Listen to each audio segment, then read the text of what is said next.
ہماری ٹیم کمزور ٹیموں کے خلاف سب سے اچھی ٹیم ہے۔ بھارت کے خلاف میچ سے قبل ہماری تیاری دیکھیں تو ہم نے کمزور ٹیموں کے خلاف ہی اچھا کھیلا ہے۔ ہم عمان، UAE، سری لنکا، بنگلہ دیش، امریکہ کے خلاف کھیلتے رہے اور جیتے رہے، لیکن جب ہم سخت ٹیم سے کھیلتے ہیں تو مشکلات ہوتی ہیں۔ ایک سال کے دوران بھارت سے یہ چوتھا میچ ہارے ہیں۔ نیوزی لینڈ سے 5 میچ کھیل کر 1 جیت سکے۔ آپ دیکھیں کہ آسٹریلیا اور جنوبی افریقہ کی جو ٹیمیں پاکستان آئی تھیں وہ کمزور ٹیمیں تھیں۔ کمزور ٹیموں کے خلاف سب سے اچھی ہماری ٹیم ہے، لیکن جہاں مقابلہ سخت ہو وہاں آپ 50 سے 60 رنز کا مارجن رکھ لیں۔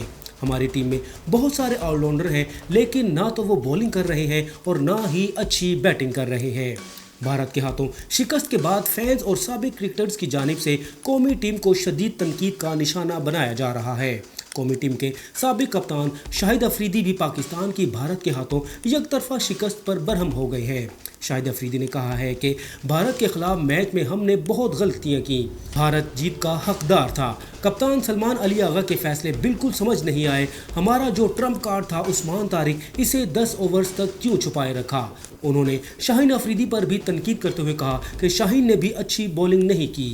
پہلے اوور میں رنز کھانے کے بعد بھی آخری اوور میں شاہین کو دیا گیا، جبکہ ہمارے پاس فہیم اشرف بھی موجود تھا۔ شاہد افریدی نے کہا کہ اگر میرے ہاتھ میں فیصلہ ہو تو میں شاہین، شاداب خان اور بابر کو ٹیم سے باہر بٹھاؤں اور نئے لڑکوں کو موقع دوں۔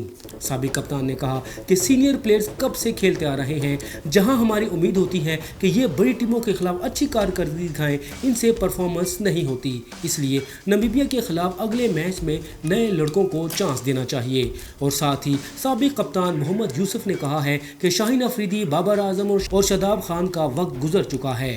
محمد یوسف نے کہا کہ پاکستان کی T20 ٹیم کو اب نئے پرفارمرز کی ضرورت ہے۔ کمزور ٹیموں کے خلاف فتوحات بے معنی ہے، اس سے کوئی فائدہ نہیں ہونا۔